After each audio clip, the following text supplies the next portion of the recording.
해킹 앞엔 친구 없다. 러시아가 중국에 한 말인데요. 얼마 전 중국은 러시아의 해군 잠수함 전문 설계 회사에 해킹을 시도한 것으로 드러났습니다. 지난 25일 사이버 보안 회사인 사이버리즌에 따르면 러시아의 루빈 설계국을 대상으로 한 해킹 공격이 있었다고 하는데요. 러시아의 루빈 설계국은 1901년에 설립되어 보레이급 핵추진 전략 잠수함과 얀센급 유도미사일 핵추진 잠수함, 포세이돈 핵추진 수중 드론을 설계한 회사입니다. 오랜 시간 동안 잠수함을 설계한 덕분에 많은 데이터를 보유하고 있습니다. 그런데 이런 러시아의 보물과도 같은 회사를 중국이 해킹을 시도했다는 소식입니다. 이고르 빌리트 국장 앞으로 보내진 이메일에 RTF 문서 첨부 파일이 머레어에 감염됐고, 이는 전형적으로 특정 대상을 노리는 해킹 수법인 스피어 피싱이라고 밝혔습니다. 또한 사이버리즈는 이런 스피어 피싱은 주로 중국 해커들이 사용한다고 말했는데요. 이고르 빌리트 국장 앞으로 보내진 이메일에 첨부된 로열로드 RTF라는 해킹 도구는 고블린 펜더랭코 그룹 등 중국 정부가 배후로 추정하는 해커 집단의 전매 특허 해킹 기술입니다. 중국 정부가 이 같은 일을 벌인 이유는 러시아가 대외적으로 중국과는 동맹이지만 기술적 교류는 없기 때문인데요. 2019년 12월 러시아의 국영기업인 로스텍의 지적재산권 담당자 예브게니 리바드니는 중국은 최근 17년간 500건의 군사기술을 불법적으로 훔쳤다고 말한 적이 있습니다.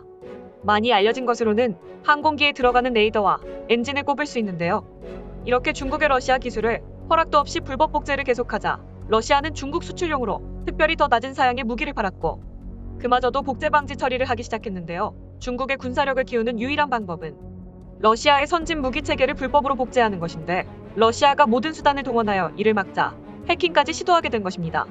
한국이 대만과 주변국을 상대로 우수한 잠수함들을 판매하고 있어 미국과 주변국들에 대한 대응책으로 러시아 잠수함 기술이 필요했던 것으로 보이는데요. 잠수함의 가장 중요한 것은 은밀함에 있는데, 중국의 잠수함 기술은 잠수함을 건조할 수 있는 주변국 중 러시아나 한국보다 훨씬 뒤떨어집니다. 미 해군 정보국에서는 중국의 진급 잠수함의 소음 정도는 30년 전 구소련에서 건조된 델타 3급보다 소음이 더 크다고 평가했습니다.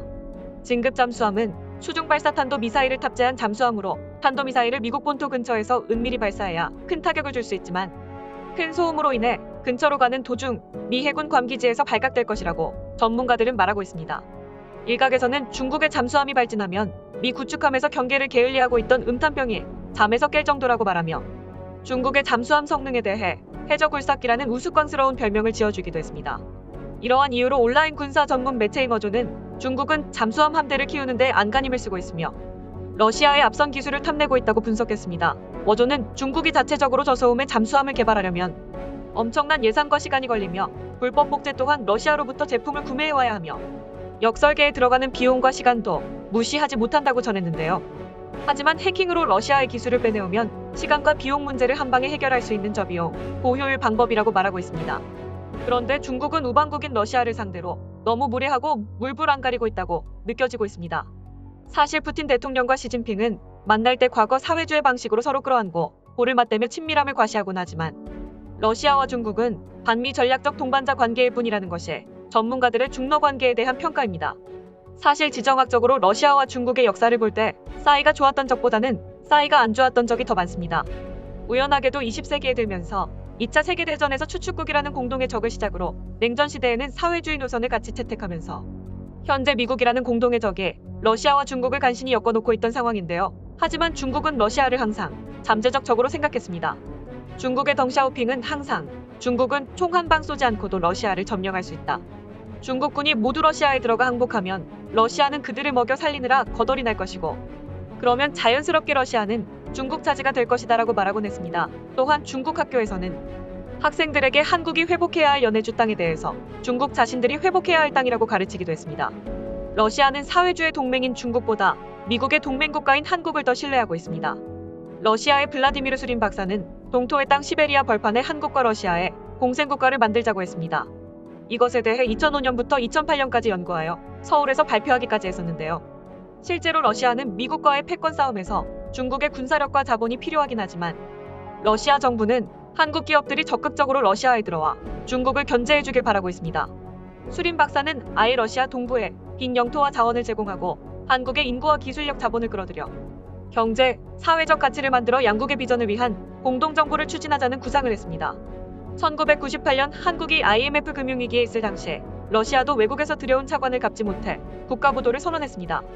이 러시아의 국가 위기 속에서 상당수 해외 기업들은 러시아 철수를 선언하는 상황에서도 한국 기업만큼은 러시아를 버리지 않고 러시아 내 공장을 계속 가동시키며 아픔을 공유했기 때문입니다.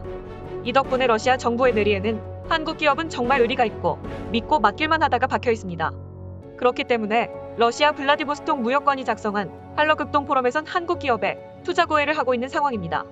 극동 러시아에서 경제 규모가 큰 하바롭스크주는 LS 네트워크스의 폐기물 선별 처리장 건설 등의 협력 사례를 소개하면서 현재 추진되고 있는 지역 내 프로젝트에 한국 기업의 관심을 끌려고 노력하고 있습니다. 그것보다 더 큰 이목을 끄는 것은 바로 사할린에서의 수소 클러스터 구축 프로젝트입니다. 최근 세계는 탄소 배출 관련해서 친환경 에너지 개발에 엄청난 노력을 하고 있는데요. 거론되고 있는 친환경 에너지는 바로 수소연료입니다. 러시아는 사할린 가스전을 활용해 세계 최대 규모인 수소 생산시설을 만들 계획이었습니다.